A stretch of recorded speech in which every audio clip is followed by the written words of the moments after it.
Hello everyone, I am June ma'am. Today's video is specially for the students of class 12 of the CBSE board. This is one of their poems of their English literature textbook. My Mother at 66, written by Kamala Das. Before going into the details of the poem, let me just brief you with the life of the poet. Kamala Das was born in 1934 and she died in 2009. She is known as one of India's foremost poets. Her works is known for its originality, versatility and indigenous flavor of Indian soil. She has written many books both in English and Malayalam under the name Madhavi Kutty. Now her works deals with women's issue, childcare and politics. She has won Sahitya Academy Award. Now let me tell you the outline, okay? The outline of the poem. This poem deals with the complex human relationship. The poet goes to her hometown to meet her mother. And after the holidays, she is driving back to the airport. Now on the way, she finds her mother dozing off beside her. And as she watches her mother's pale face, she is struck. You see, she's struck by the realization that her mother has gone old. And this very thought upsets her. There are 4 stanzas in this poem. Let me explain to you in details each stanza of the poem. Stanza 1. Driving from my parents' home to Cochin last Friday morning, I saw my mother beside me doze, open-mouthed, her face ashen like that of a corpse. So the poet goes to Cochin, that's her hometown, to visit her mother. And now she's returning back to the airport, driving back to the airport. Now on the way, she watches her mother. Driving from my parents' home to Cochin last Friday, I saw my mother. So she watches her mother beside her. She's dozing off. Dozing means slight sleep. Okay, slight sleep.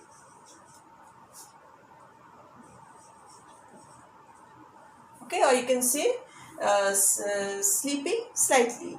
Open mouth. Her mouth was open. Her face ashen. Ashen here refers to the pale, lifeless face of the poet's mother.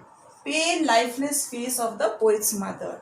Like that of a corpse. Corpse here refers to the dead body.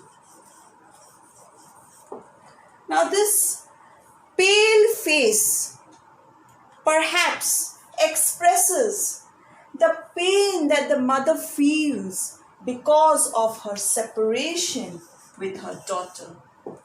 Okay, so next let's go to the second stanza.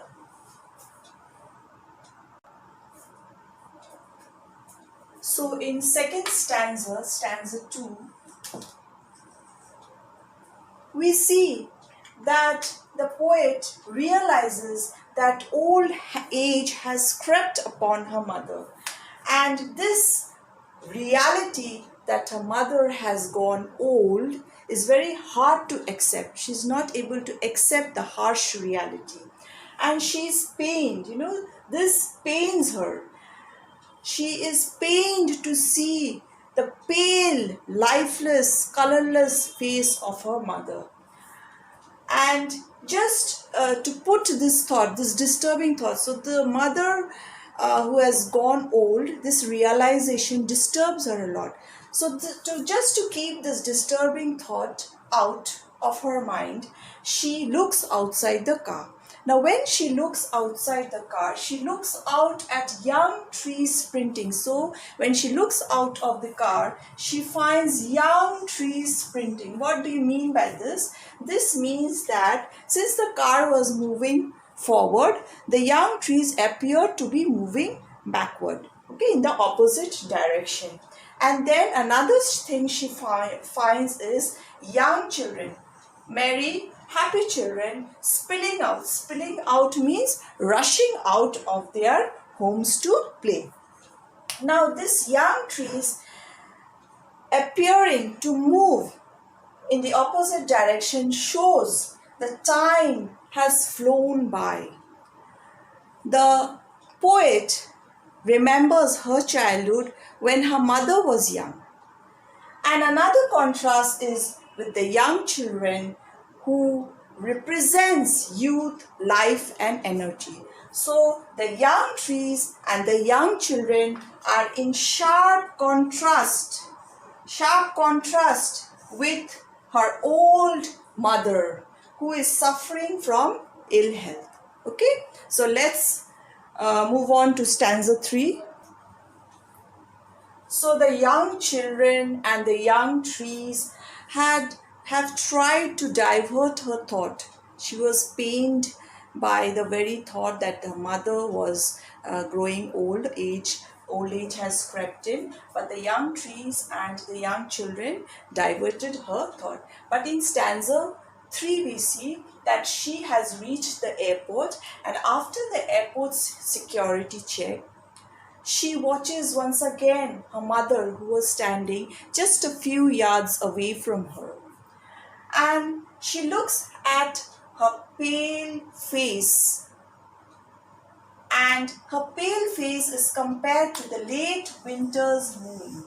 Okay, late winter's moon, which is not clearly visible because of the mist and the fog. In winter, you see there's a lot of mist and fog. So because of that, the winter's moon is not clearly visible. Okay, so let's move on to stanza 4. So once again in stanza 4, we see that the poet is pained to see her old mother and her pale face. And since she was leaving her mother and going away, she felt that old familiar ache. The old familiar ache means the pain. The childhood fear when she was young. The childhood fear of losing her mother came back to her. So as she was leaving her mother and going, the childhood fear of losing her mother came back to her, and she hides her emotions behind a smile. But she does not want her mother to see the pain in her, so she hides her emotions behind her smile. And what she does, but all I said was, "See you, Amma."